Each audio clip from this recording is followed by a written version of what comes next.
Sidi Bel Abbès, capitale de la Légion étrangère, a célébré avec éclat l'anniversaire de la bataille de Cameron, dont le nom est devenu synonyme de résistance à outrance jusqu'au sacrifice total.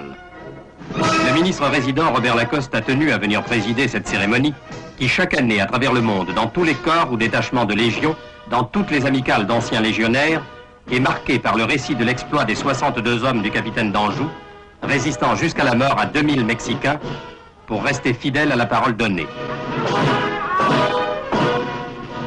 Mais le courage n'est pas une spécialité légionnaire.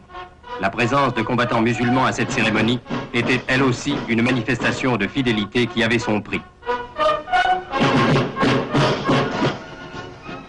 Aujourd'hui encore, à Cameron, les troupes mexicaines présentent toujours les armes devant le monument, sur lequel on peut lire « Ils furent ici moins de 60 opposés à toute une armée.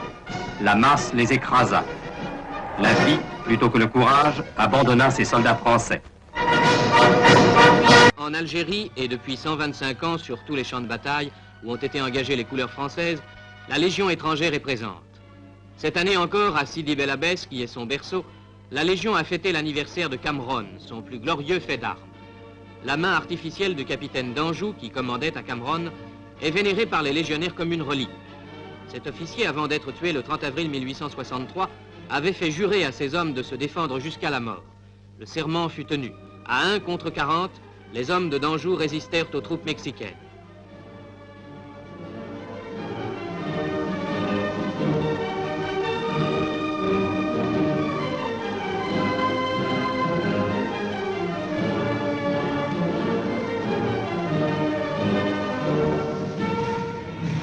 Une fois de plus, dans Sidi Bel Abbès a défilé le drapeau le plus décoré du monde.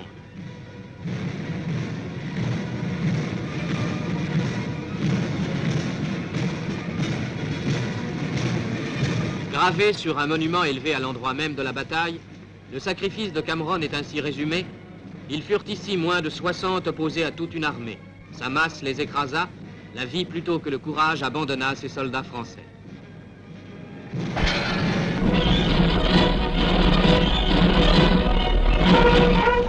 Un détachement de chasseurs d'Afrique dépose une palme au monument aux morts de la Légion étrangère avant de quitter Sidi Bel Abbès pour aller combattre aux côtés des légionnaires, aux côtés de ceux dont l'héroïsme a toujours soulevé l'admiration du monde. Avant le départ, a lieu l'inspection des équipements. Les hommes préparent leurs sacs et en vérifient le contenu avec le plus grand soin. Chacun s'assure qu'il n'a rien oublié. Dans la cour, le rassemblement s'effectue dans un ordre impeccable. Le bataillon défile devant son glorieux drapeau décoré de la Légion d'honneur, de la médaille militaire et de la croix de guerre.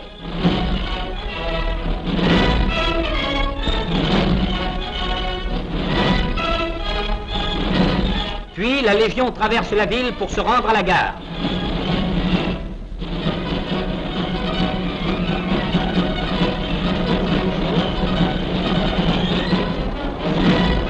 Et c'est l'installation dans des wagons de fortune auxquels on s'est vite adapté.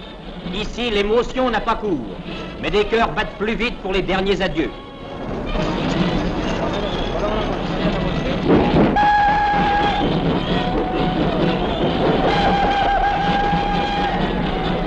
Le train gagne bientôt la campagne et se dirige vers le port. Au port d'embarquement, le général Noguès, commandant en chef des armées de l'Afrique du Nord, passe les légionnaires en revue.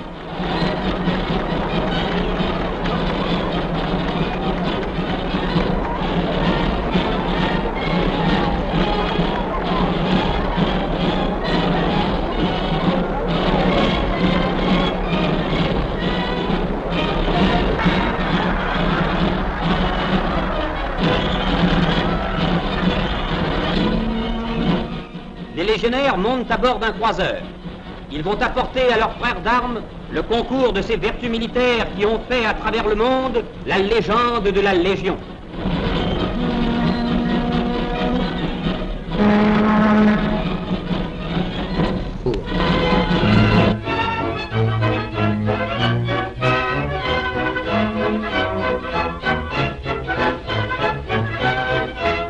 À l'occasion du centenaire de la Légion étrangère, les anciens combattants volontaires étrangers dans l'armée française, qui ont vu tomber 20 000 des leurs sur les différents fronts de la Grande Guerre et que préside le capitaine Nazar Aga, ont tenu à envoyer une délégation à Sidi Bel Abbès.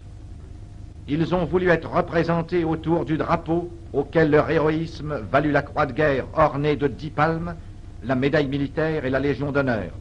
Saluer leur ancien chef, le général Rollet, à qui ils gardent une profonde affection, et aussi le glorieux corps de la Légion étrangère que ses vertus militaires, son amour pour la France, ont rendu si cher au cœur de sa patrie d'adoption. Le monument commémoratif élevé dans la coquette cité de Sidi Bel Abbès est l'œuvre du sculpteur Pourquet. Il a été entièrement exécuté par les légionnaires qui ont eux-mêmes extrait le marbre de sa carrière afin que rien ne fût dû à d'autres mains que les leurs. La délégation des engagés volontaires étrangers a pu constater à cette occasion que les belles traditions de la Légion étaient toujours vivantes et que cette troupe, unique au monde, continuait d'ignorer l'impossible dans les travaux de la paix comme dans les épreuves de la guerre. Le 30 avril ramène le glorieux anniversaire de Cameron, jour de fête pour la Légion étrangère.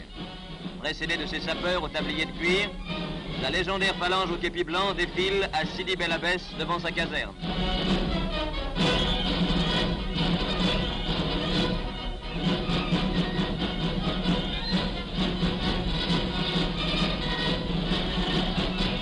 Et voici, en partance pour l'Indochine et déjà vêtus du short colonial, les éléments de marche qui vont perpétuer en Extrême-Orient les magnifiques traditions de la Légion étrangère. À Bel Abbès, la Légion étrangère célèbre l'anniversaire de Cameron.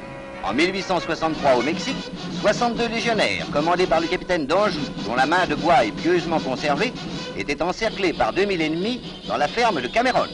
Ayant fait le serment de ne pas se rendre, ils furent exterminés au cours d'une résistance qui dura 18 heures. Chaque année, ce fait d'armes est commémoré avec éclat par ce corps d'élite qui a inscrit sur ses drapeaux la belle devise « Honneur et fidélité ». Après la revue, le général Henri Martin félicite le colonel Gauthier qui lui a présenté ses magnifiques troupes. La légende de la Légion étrangère est belle et glorieuse. Honneur et patrie, devise du monument qui se trouve dans la cour de la caserne de Sidi Bel Abbès. À chaque angle, un légionnaire des grandes époques, Crimée, Tonquin, Madagascar, la Grande Guerre. Aujourd'hui comme hier, ces hommes sont dignes de leurs aînés. L'heure du départ a sonné. Ils vont quitter le ciel africain. Gravement, ils défilent de leurs palans devant le monument qui symbolise l'héroïsme et l'amour de la France.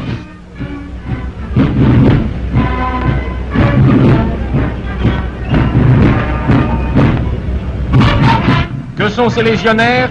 Des étrangers de toute nationalité qui, spontanément, se sont rangés sous les plis du drapeau français pour une existence d'action, d'énergie et d'honneur.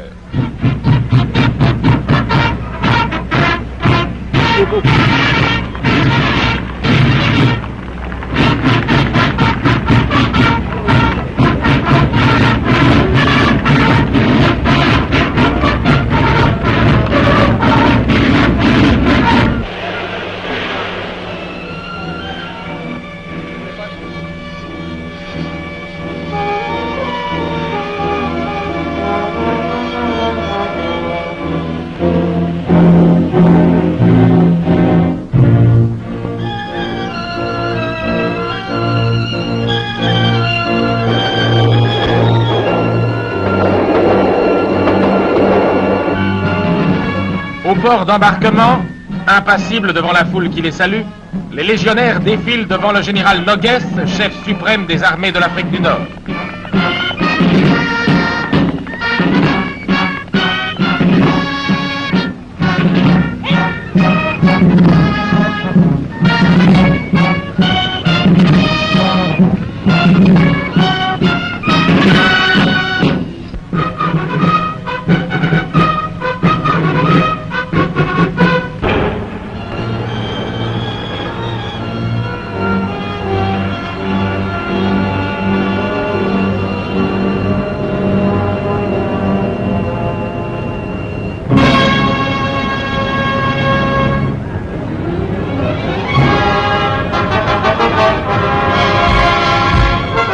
Et tandis que celles qui leur sont chères regardent tristement s'éloigner le grand bateau qui les emporte, les légendaires soldats de la Légion étrangère s'en vont gravement vers l'Est.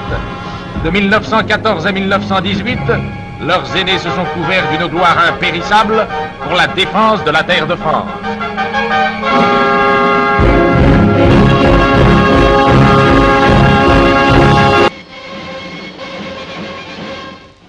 Comme tous les ans, Sidi Bel Abbès, berceau de la Légion étrangère, a célébré l'anniversaire des combats de Cameroun, qui ont fait passer les exploits de la célèbre unité du plan de l'histoire à celui de la légende.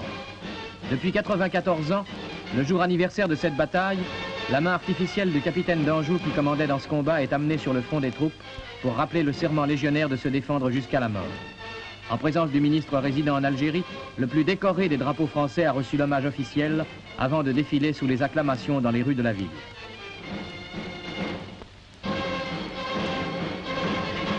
Depuis 126 ans, sur tous les champs de bataille où étaient engagées les couleurs françaises, la Légion a répondu présent. C'est pourquoi ce jour-là, M. Robert Lacoste a voulu se trouver dans le sanctuaire de leur tradition.